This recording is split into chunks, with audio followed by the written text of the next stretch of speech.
Welcome back to the homestead. We got two water filter systems we're going to be putting in today. One for the entire house and one for our drinking water. So I already hung some plywood on our wall. This is our utility room, laundry room that we're in now. I just hung some plywood. Most of this is actually scrap from other things that I've built. So this will give us a little bit of leeway on where we're mounting stuff so we don't have to find studs and that type of stuff. I already have these screwed in pretty good to the studs. So let's get going on it. I will show you the systems as we install them. All right, so first things first, we're going to mount our main water system. It's on a 16-inch center, the mounting. So we're just going to go ahead and make those marks here.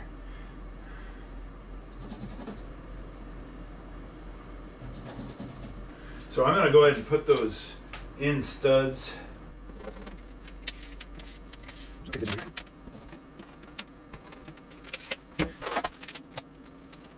I'm also going to be adding some washers to our screws. We'll pull the washers out so that we can hook it, hopefully. It is a fairly heavy unit. Uh-oh. I should have just checked that those washers will fit through. I don't think they're going to. They are not.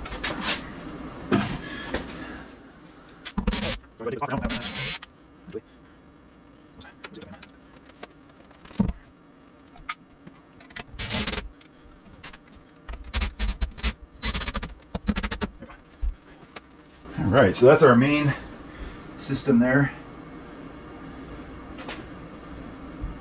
Man, they did not tighten that at all. A little disturbing. Looks like they put silicone on it. They did. They used silicone and Teflon tape, which is a little odd to me. I'm going to redo these a little bit.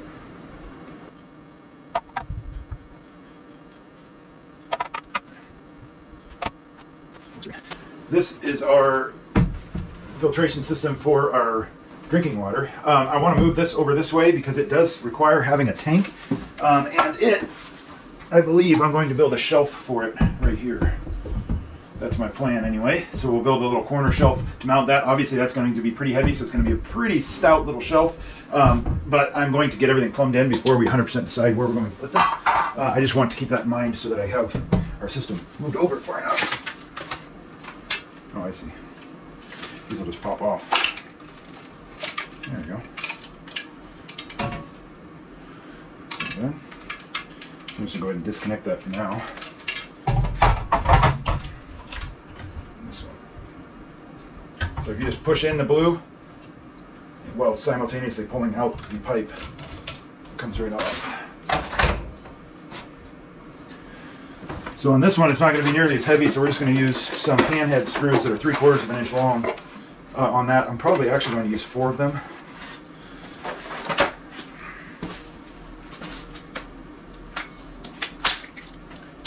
We're going to put them on the outside so I don't have to worry about falling off when we go to change our filters. Those will get pretty tight, and I don't want this thing sliding back and forth as we try to tighten or loosen those, which I can see happening pretty easily. So this is just putting graphite, a little quick draw. These are really handy for this type of stuff. And then I said 10 7/8.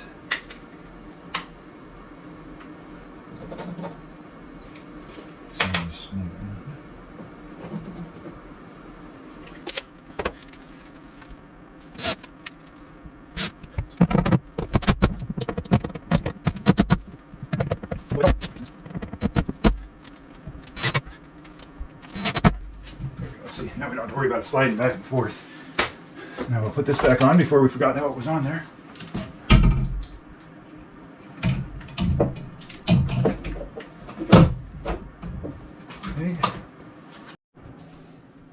Okay, so when you thread these in, it actually is sealing on rubber. And so this Teflon is going to be doing more of just making it so that it doesn't come unscrewed too easily. So when you put Teflon on, just put it on like you're screwing it in this way. So you're going to wrap the Teflon on in the same direction. So as you turn it, it should be pulling the Teflon on, not pulling the Teflon off, if that makes sense.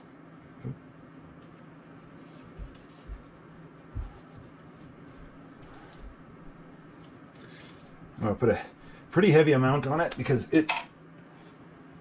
when you screw it on there without it, it bottoms out on that rubber fairly early. And I don't want to do a full turn beyond that. So I'm basically just using that Teflon.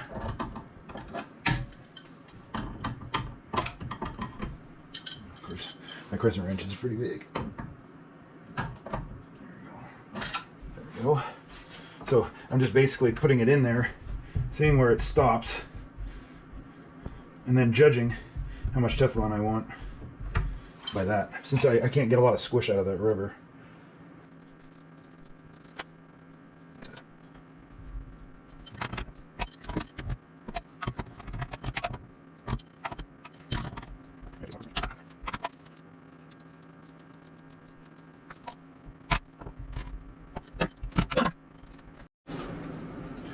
Okay, same deal with these guys.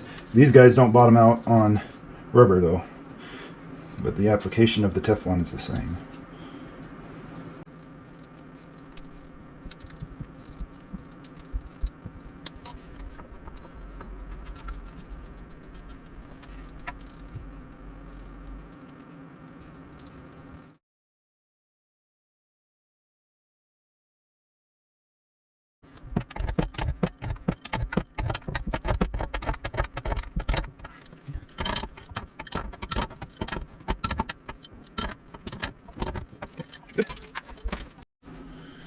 All right, so our very first connection, we're going to point it back to right here, and then this line is going to run right along the top of that. So it's about 3/4 of an inch you need at least in pipe per connection. And when you put them on there, you have to make sure they're on all the way. There's really no exception for not doing it that way. You will be able to rotate these a little bit as you go, so I want to make sure I can get these in there. On that one I can. So that'll be good. So you can do this one of two ways. You can either crimp them all now, or you can come back and crimp them all. But you want to make sure that you actually crimp them all. I do not buy the ones where it has the little tag saying that they're crimped. So I have to be diligent on whether or not I do it. I'm going to leave them loose for now just so it's easier to rotate it. I'll get the system at least around this part, and then I'll probably crimp all these related connectors, and then we'll move on from there. All right, so if you measure from here to the back, it's about 1.25 inches or so. So I want to be to there, right about to there. So that's 5.5 minus my 1.25 inches that we got from that. So 5 3/4 minus 1.5 inches is 4.5. So I'm going to cut a 4.5 piece of PEX. Okay. Put our PEX rings on. See how good our measurement was. It's not too bad. Keep in mind it's thicker than that because the piping is thicker, so it's going to be about like that. So that worked out pretty good.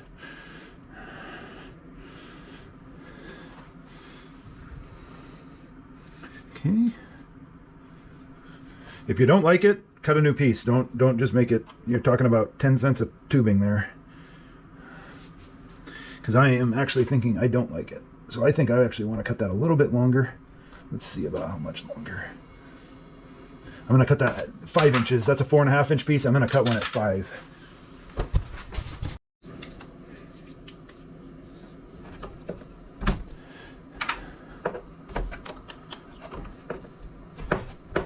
A little bit harder to assemble this way. Okay, that clamp's going to drive me nuts. It's on opposite. Functionally, it was fine. Yeah, that's better. I like that better. Okay, so now we need our piece to go all the way to the corner of the wall. Uh-oh.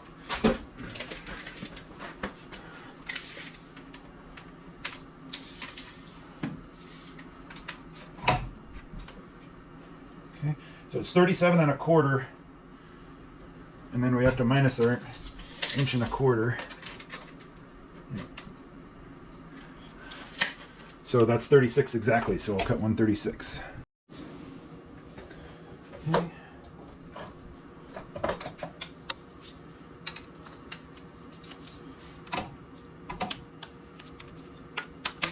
Cosmetic.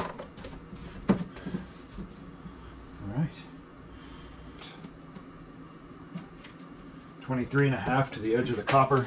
Now we got to look at our shark bite and see.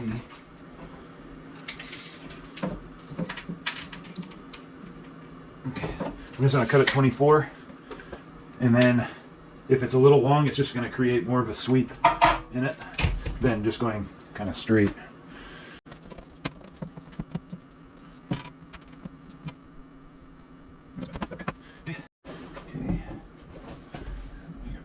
Flex it to get it on there. There we go. About 20.25. We'll go about 20 on that one. It's closer to the copper pipe, so I'm going to do a little bit shorter so that I don't have to flex it as much. Otherwise, I have a feeling it's just going to push that back, and I don't really want to do that. So we're going to go around 20. Okay. That's going to look pretty good. That'll work pretty good. Okay. Oops. So these crimpers here have a blue light on them. Have not yet used these. And that they tell you when you're done.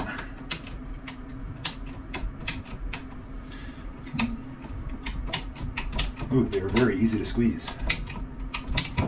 So you go until the blue light comes on. Like that. And release. Now we'll do the same. I like to make sure they're all lined up exactly the same.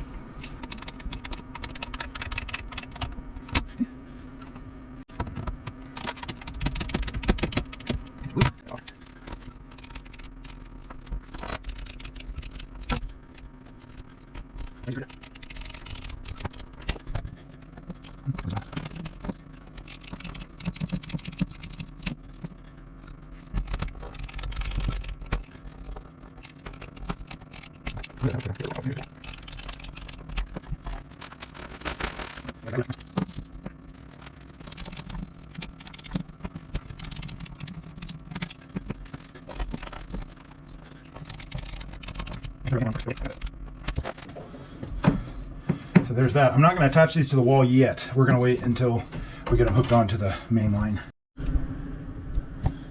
Okay, so our copper is bonded.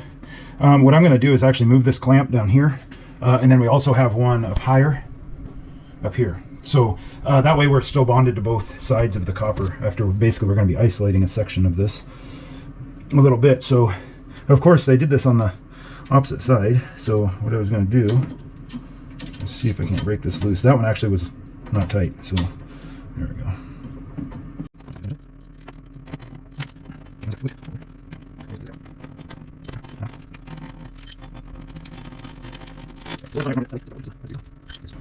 So I conveniently have a ball valve here to shut my water off. So that's what we're going to do. But two-story house, all that water is going to come down. So we're going to try to drain as much of that out as we can by opening the lowest fixture in the basement we can, and then opening up one of the top fixtures in the upstairs while this is off. And that should hopefully drain as much of the water out of this as we can. And we're also going to be turning off the water heater. And I can actually just turn off the bathtub so we can keep that system full, since I conveniently put ball valves in that. Okay, so we are drained. It's still going to leak a lot, but hopefully it won't leak gallons. So this first pipe, so this one's elbowing up, going to the house. It's on the outside of the filter. So this basically gets cut right at the top of that. And this is mostly cosmetic.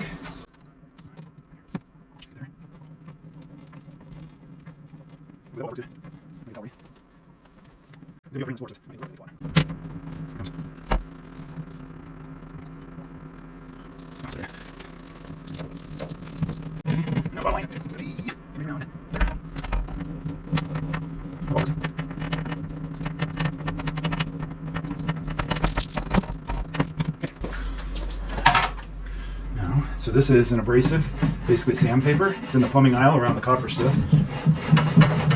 So we want to make sure we don't have any burrs. The cleaner the better.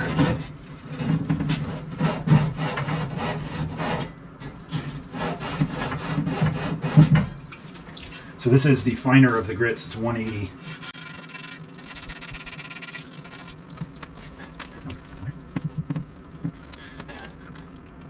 So this insert, technically on the copper side, you don't need it. And you should be able to get it out of there.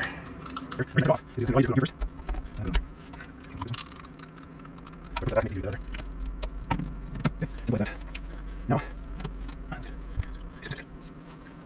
let's turn it on real slow and make sure we don't have any leaks.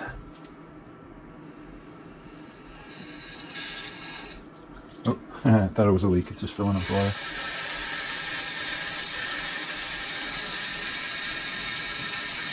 I'm going to open all the valves in the house as well so that we can get as much air out of it as we can.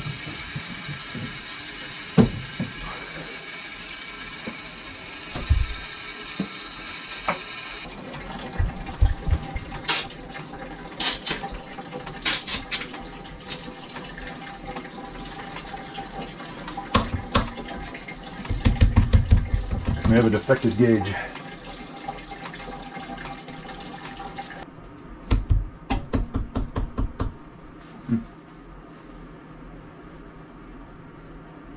It's a pretty nice gauge to be not working.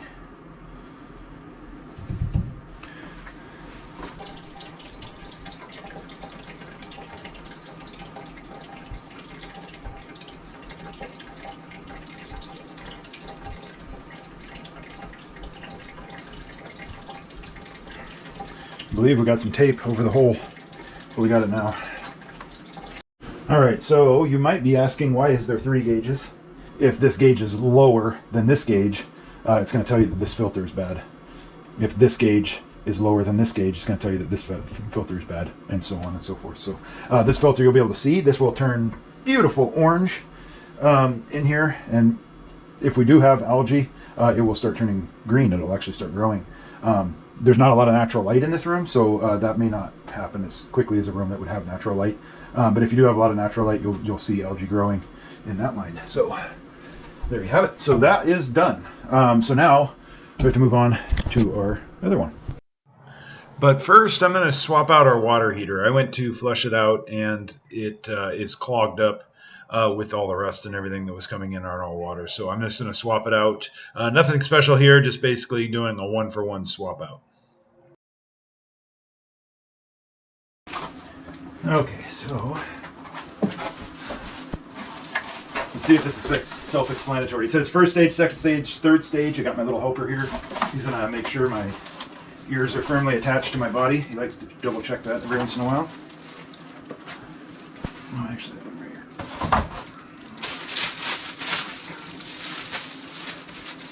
here. All right, so the O-ring is in there. Don't forget to take the paper instructions out. So I'm not sure if that's first stage or the third stage or the second stage, so let's see if we can't do process of elimination here.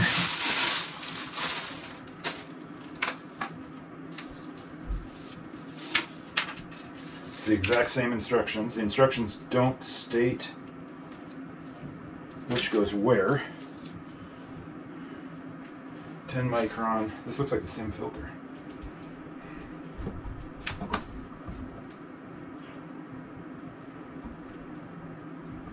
It's the same filter. It's a little weird.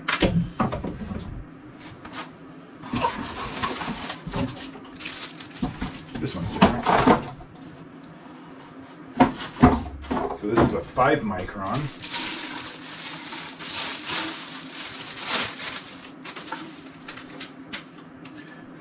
Same instructions. Obviously there's plastic on these we're going to have to take off, but we got to figure out which order they go in first. So this is sediment, sand, dirt, rust, all that stuff, kind of like this one's first filter. So you would assume that would go there. It's odd that it has 2 of the same filter after, so I'm going to pull up the better instructions. What do you think, Biff? I'm going to pull out the instructions for this thing, or try to find them, and we'll see the order of which those go, and make sure that I have the right filter, because I'm pretty sure the replacement filters, all 3 were different. So it seems odd that I got 2 that are the same. Okay, so it goes the sediment filter, first, then carbon, carbon. So that is right. And then these are the additional filters in the series. So, so what we're going to do is put these on. So let's take them out of their bag, the plastic.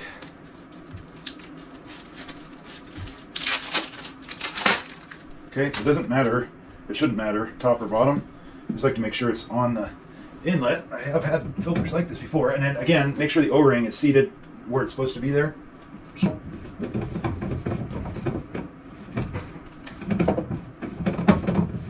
And it should thread all the way on fairly easily. Okay, and we'll, that was weird.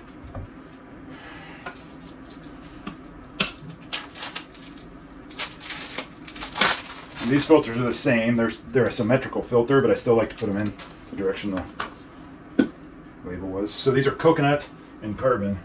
Again, making sure our O-ring is in there. I'm just hand tightening them now, and we'll bring back and do a little torque down with the wrench. Make sure you take the instructions out of the inside. Oops, and I lost my O-ring. So now that back in. It just sets down in there. So I have had in the past, and I believe when you buy new filters, I've never had this brand, but I believe when you buy new filters, you get new O-rings. And I have had those in the past where I take them off and the O-ring has stretched out. So it's like you have a too big of an O-ring, and you can't get it to work again. So there is potential that that's going to happen, but I only had that happen once, and I don't know if it's because I over tightened it or if maybe it wasn't seated all the way or what it was. So it comes with two different wrenches. I'm not really sure why. Oh, one is for the end of the lower filter there, I guess. You don't have to tighten the crap out of them. All right. Okay, so there's that part. So now we have to start doing all our connections. Well, before I get going, I got to build my little shelf for my tank. So I'm going to put that here. Let's hold it up and see where we want it.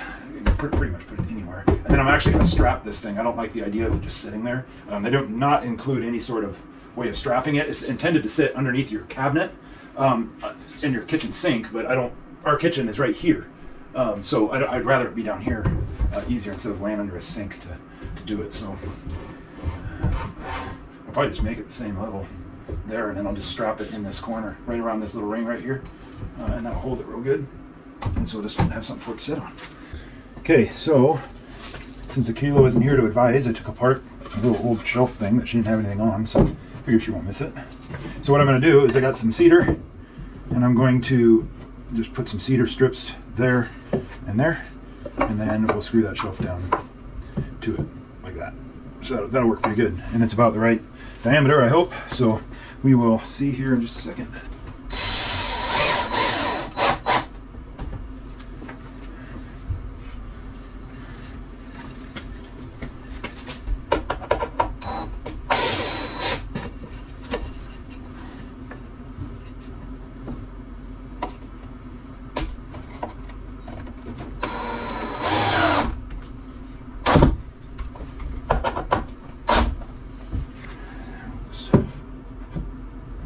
Eyeball that a little bit.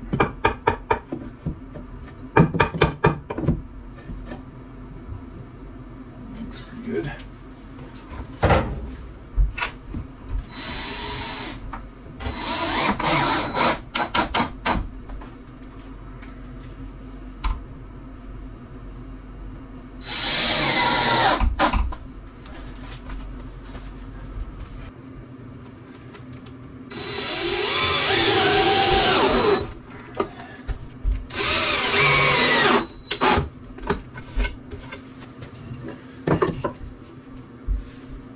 Looks pretty good.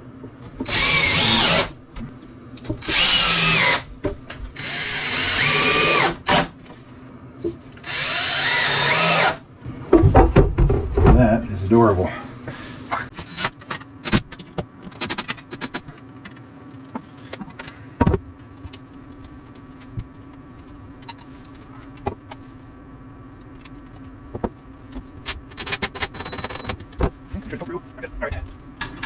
Okay, that's just a bladder. So I'm going to take that off. So our water line's going to go to there. So this setup has a very simple diagram on how you hook this up. So from this side of the fitting, it has a little rubber cork. So to get those out, again, you just push in the sleeve, pull out the cork, it'll come right out. If you just try to pull on the cork, it will not. So now we need the yellow line, G, intended. So this guy, just insert that, and then we will run it back here like this. And then it's going to go onto that with that valve. So that valve. All right, so we need to take the tank.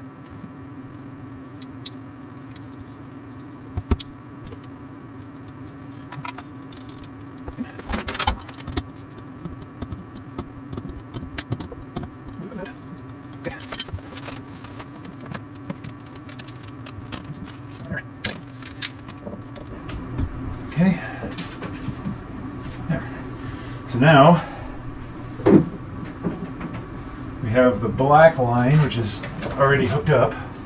This line is a little odd. Okay, so this black line, we're going to just run this through here for now. Probably come back through later and clean all this up a little better, but so it has to go to a drain. So this was force fed. They said that you don't have to worry about it backfeeding because it's a valve, which is good. So what you do, stick this sticker on here. This is just the seal. And then I would ideally I would like it to be pointing down, but I think we're gonna just go.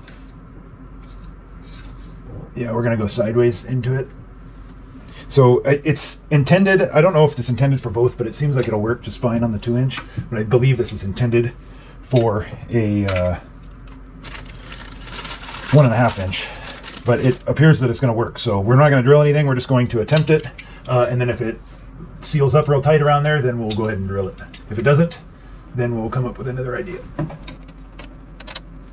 Oh, yeah.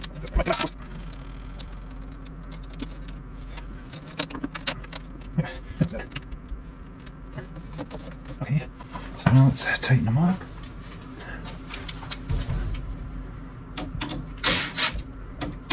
Obviously, it's just plastic, so you don't go crazy on this. You just want to make sure it's squished all the way onto the tube, which it is. So now,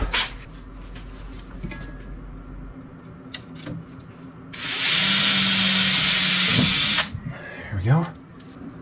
I think just for my own peace of mind, I'm going to run this up kind of high and then back down to that, so that it kind of creates its own trap instead of shortening it up. If that makes sense. So that way, hopefully, bathtub water, which is what that would be, doesn't end up somehow in our drinking water, which it won't, but that makes me feel better having it up like that.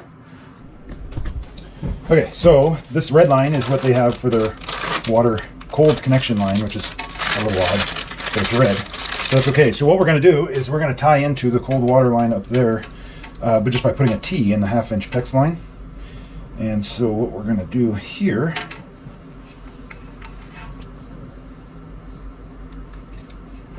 is use this compression fitting. Shut that so I can get to it. So we're going to pre-do this so that I don't have to do it, wrench it up there.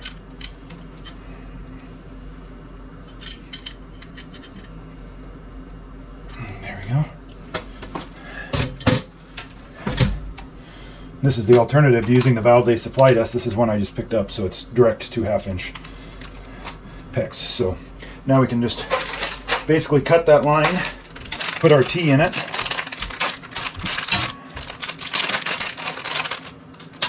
crimp it on, crimp our line back together, and we're done. So to start with, so that I don't have to fish this through, do this.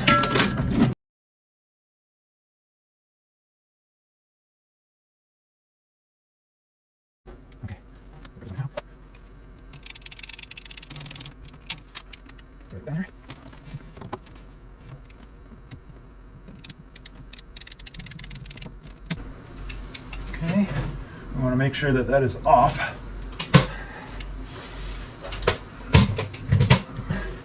And then this other end goes in our first filter on the end. There's an elbow pointing down, so that's where that line goes. I don't believe you can change the orientation of that. I'm not going to try. So, okay, we got little clamps. We're going to clamp all these up once we get everything finished. That should work for now. So now we have one more connection to make, and that's what goes to the sink, and that's going to be on this side. This is what it's going to go. In our situation, it's going to go to our fridge right here. So what I'm going to do for now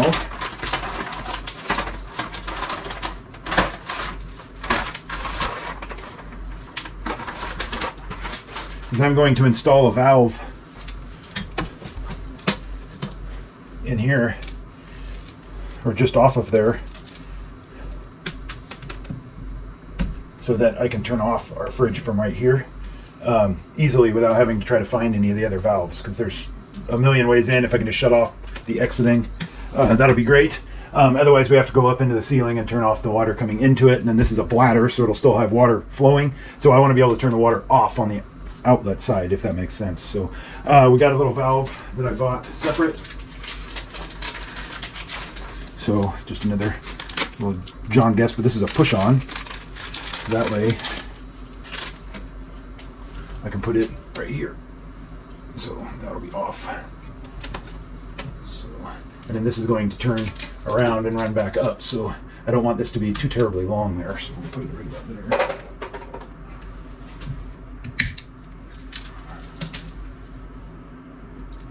There's not really a direction on these. That'll work. Okay, so since we don't have our fridge yet, I changed my mind. What I'm going to do is actually just put that there for now, so that we can test it. So this will be our on and off for our testing. That way we can purge the system, and I'll just purge this into a bucket or whatever. So we should be ready to fill it up. So to fill it up, all I have to do is open my pressure tank, and then we're going to turn this guy on, and we are going to cross our fingers that we don't have any leaks. I'm double checking everything is on there. That's off, so it should not come out. So there, oh, that's on, but that line is off. So.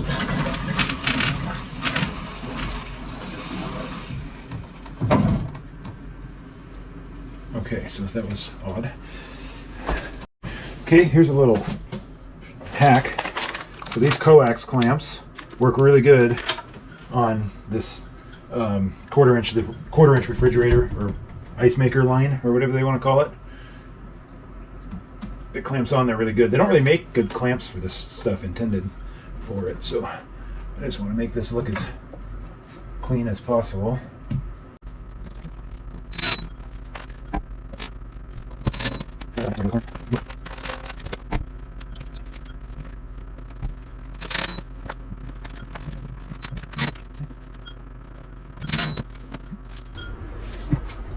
All right, let's see if we have made any clean water yet.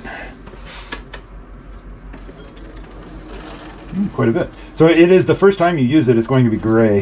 The first time you change the filters, every time. Well, that made quite a bit of water already. It's been about 10 minutes or so.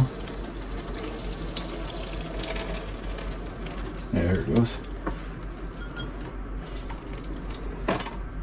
So yeah, it's just the carbon from the filters. I'm gonna go ahead and just drain it all the way. I don't think there's much left.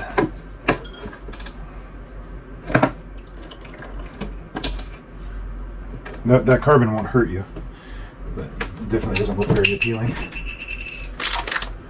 All right, so now we got some tools that I want to find some hangers for, so I think we're going to put these here. So that has a pretty small hole, but I have a screw that I believe will work pretty good for these guys. All right, that's the project. Right out there.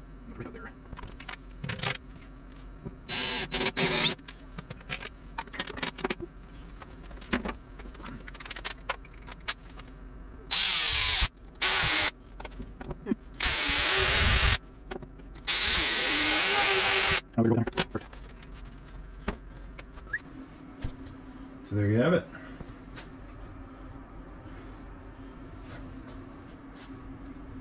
All right, so there is our water systems. they're installed, they're working, everything's working out pretty slick. So the only thing, obviously don't have anything hooked to the other end of our drinking water yet. That we are going to do a little later on. But I am going to refill right now we run on a like a Keurig. So I'm going to refill our jugs ourselves. That way I can get some water flowing through this thing. And then hopefully, after I get about 10 gallons or so through the drinking water, I'm going to send out a water sample. I'm going to send out a water sample just going through this guy, and then I'm going to send out a water sample pre all our filters, so that we can kind of see the difference between each one. So this one's getting filtered prior. This one's being fed through already filtered water, so it should, if anything's getting past this one, then eliminate that. So, but we'll see that all in the testing. So that'll be on in an upcoming episode, so stay tuned for that one. And then I'll let you know kind of what I'm thinking as far as use. So quality, as far as the install, this express water, really good. The only thing I didn't like was how loose these were, but I see that was for a reason now, because for some reason on this one, I like it when it's turned one more turn. It's then, kind of tight, but the gauge doesn't work. So I have to have it kind of looser. It doesn't leak, so it's fine. But I don't really like that about it, but that's kind of a nitpicky thing. So the cabinet, really rigid. Everything's really nice on it. I really like this system. The APEC water system.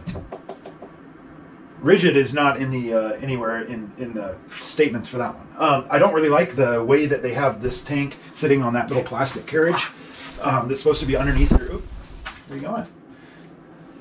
Come back. Did a U-turn. I don't really like that. He doesn't like this thing for some reason. Anyway, so I don't like this thing that much. If that were sitting on your sink on this guy, it would just kind of be, every time you bump it, it would probably fall over, and that would just be kind of weird. It's really weird. He's not really scared of much, and he's really scared of that thing. So then I don't like that, but that's again, you could tie it up, strap it up like I did here inside your cabinet. He's gonna come walking back in here now. And you could do it that way or whatever. So this is meant to be all underneath your sink. So I will probably add some sort of a brace for this guy going from here up or something, because I don't like this being so flimsy. I can pretty much promise you, after changing these filters a couple times, that's going to start getting bent down. I don't know why. If they would have boxed this end in, it would have helped, but it obviously would have added cost to the system. So they didn't do that, but I would like if that were a little more rigid. But otherwise, all this stuff pushes together fine. Everything worked great on it. And so as long as it functions, I think that's going to be a worthwhile system as well. So anyway, thanks for watching. We'll see you again real soon. I got a little bit of work to do on our water heater. I need to obviously fix the Romex wire, and I need to put it in an armor and put a pressure tank and stuff in. I am aware of all that. So thanks for watching. We'll see you again real soon.